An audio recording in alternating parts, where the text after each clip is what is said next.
e senhoras, com vocês, uma das maiores invenções da história da humanidade, o computador. Talvez você só use o computador para encher a caixa de e-mails da namorada. Ou passe horas diante da tela tentando pular para a fase 778 do seu jogo preferido. Não vou negar que isso pode ser bem divertido. Mas o computador não é um console de jogo, nem um correio sofisticado de última geração. Muito menos uma caixa de som imperativa. O computador é uma máquina criada para executar tarefas variadas com precisão e agilidade. Com ele, a gente pode escrever textos, fazer pesquisas, projetar um prédio, editar filmes, retocar fotos, conversar com os amigos, calcular, organizar informações, controlar todo o processo de fabricação de uma indústria. Só para citar algumas coisinhas. Mas como uma máquina como esta pode fazer tantas coisas? O que acontece aqui quando a gente pressiona uma tecla ou um mouse? A resposta está aqui dentro, em algum lugar. Achei! Senhores e senhoras, com vocês, o cérebro do computador. Ou seria o coração? Bem, o fato é que o microprocessador realiza praticamente todas as funções necessárias para o computador funcionar. Mas como uma peça tão pequena pode fazer tanta coisa? O microprocessador é formado por milhares de pecinhas como esta, os transistores. Dá até para fazer uma comparação com o nosso cérebro. O ser humano está o tempo todo usando os neurônios para guardar ou para processar uma informação. Pode ser uma coisa simples, como o número de telefone de casa, ou um pouco mais complicada, como escrever uma redação sobre o impacto da globalização na sociedade e a construção da pós-modernidade. Ufa, haja neurônio. O fato é que toda a informação circula no nosso cérebro por esta rede de neurônios. O computador não tem neurônios, claro, mas tem transistores, milhares deles reunidos em circuitos. É verdade que os transistores não são células, mas sim peças eletrônicas criadas pelo homem graças aos seus neurônios, diga-se de passagem. E assim, como um só neurônio não serve para muita coisa, um transistor sozinho também não ajuda muito. Para falar a verdade, os caras que inventaram o transistor nem sabiam muito bem o que fazer com ele. Mas ao criar uma rede de transistores, o homem resolveu um grande desafio. Como processar informações com agilidade e segurança sem precisar de muito espaço. E assim como a gente usa a rede de neurônios para entender a quântica e a globalização, o computador usa os transistores para abrir um programa, mudar a fonte do texto, salvar uma foto ou simplesmente dar um ponto final. Se estes caras não tivessem inventado o transistor, esta turma não tivesse a ideia de juntar os transistores em circuitos, e este aí não tivesse reunido estes circuitos em microprocessadores, você provavelmente não estaria usando este computador. Mas algo mais parecido com isto.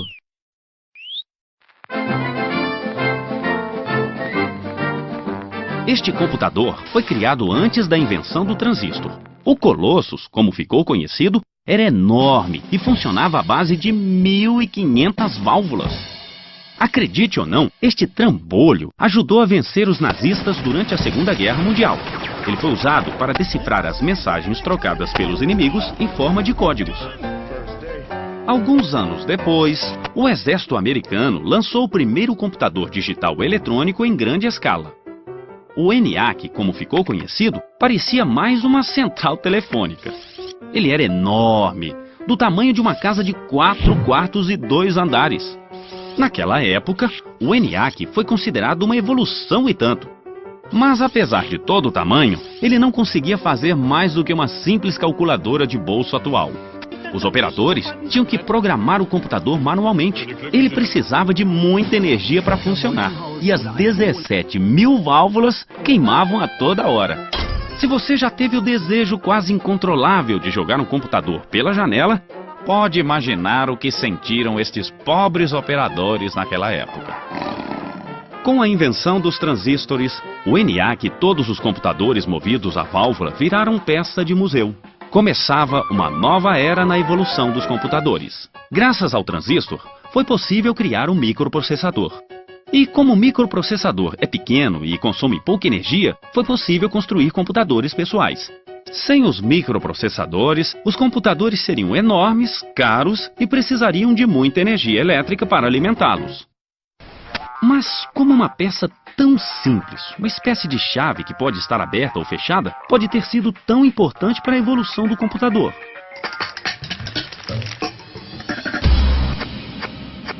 É aí que entra a matemática, a linguagem que os discípulos de Pitágoras chamavam de linguagem de Deus. Porque o bom e poderoso computador, na verdade, só sabe fazer uma coisa: calcular. Para calcular, nós usamos o sistema decimal formado por 10 dígitos. Isso é bem prático, já que nós temos 10 dedos. O computador não tem dedos, mas sim transistores. E o transistor só tem duas opções. Ele pode estar ligado ou desligado, com ou sem corrente elétrica. Seguindo este raciocínio, alguns programadores chegaram à conclusão de que seria bem mais fácil se o computador trabalhasse apenas com 2 dígitos. E por isso, adotaram um sistema binário. Com corrente elétrica, o transistor fica aberto, o que na linguagem do computador significa o número 1. Sem corrente, o transistor fica fechado, o que na linguagem do computador significa 0. Vamos pensar no transistor como uma lâmpada. Apagada, temos o 0. Acesa, o 1. Ou seja, temos apenas duas possibilidades. Com duas lâmpadas, temos 4 situações possíveis: acesa e acesa, acesa e apagada, apagada e acesa, apagada e apagada. Mais uma lâmpada e teremos 8 possibilidades. Como você pode notar, as sequências possíveis dobram cada vez que acrescentamos uma lâmpada. Com 5 lâmpadas, temos 32 estados possíveis. Desta forma, é possível representar do número 0 ao 31. Mas como? Vejamos esta sequência de 5 lâmpadas.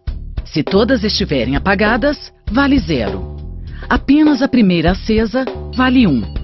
A segunda, 2. A terceira, 4, ou seja, o dobro da anterior. A quinta vale 8 e a sexta vale 16. Se quisermos representar o número 4, basta desligar as outras. Mas e para formar o 12, por exemplo? Basta ligar o que vale 8 e o que vale 4. 8 mais 4 igual a 12. Assim, poderíamos representar outros números apenas acrescentando outras lâmpadas.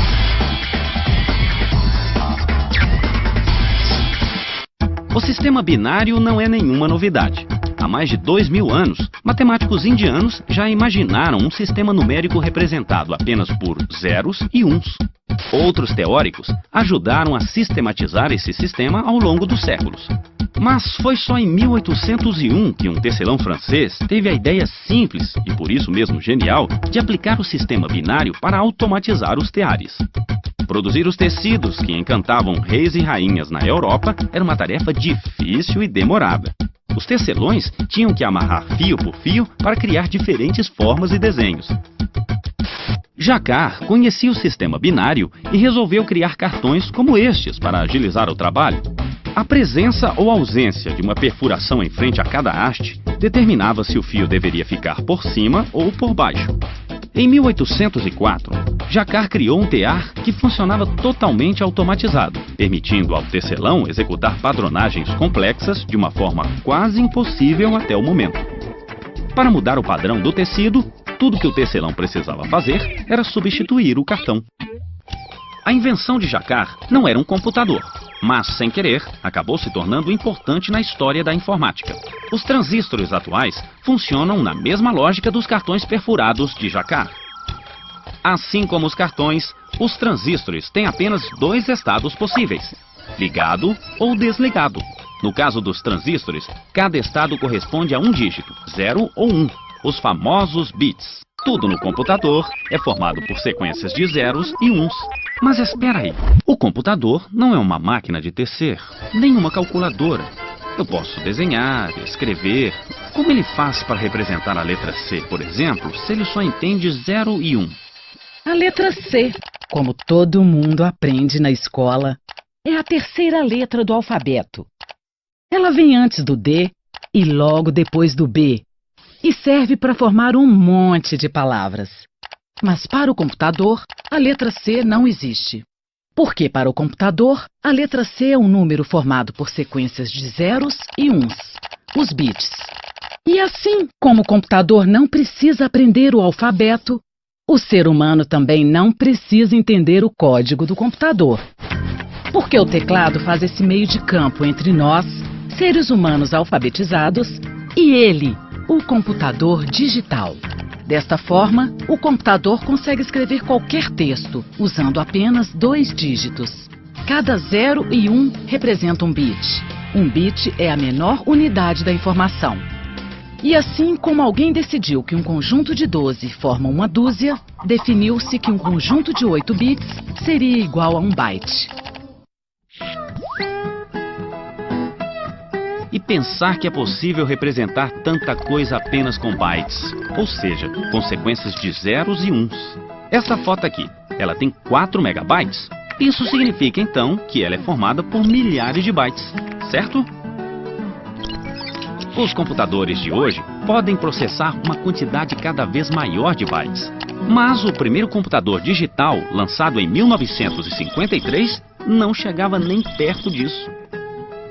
Se a gente pudesse voltar no tempo e falasse para esse pessoal aí que um dia eles iam poder ter um computador em casa ou no trabalho para fazer um monte de coisa diferente, eles provavelmente iam achar que era uma pegadinha.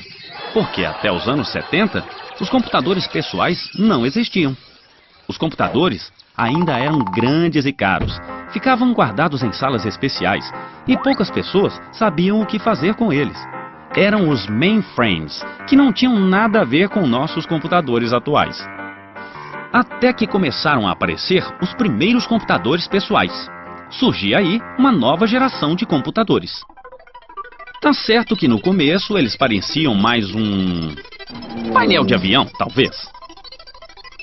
Estes aí não tinham nem monitor e se comunicavam com as pessoas através de luzes.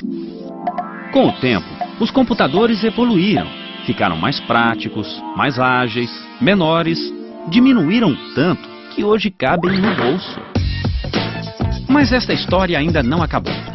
Está em plena evolução e a próxima geração, bem, isso a gente vai ter que esperar para ver.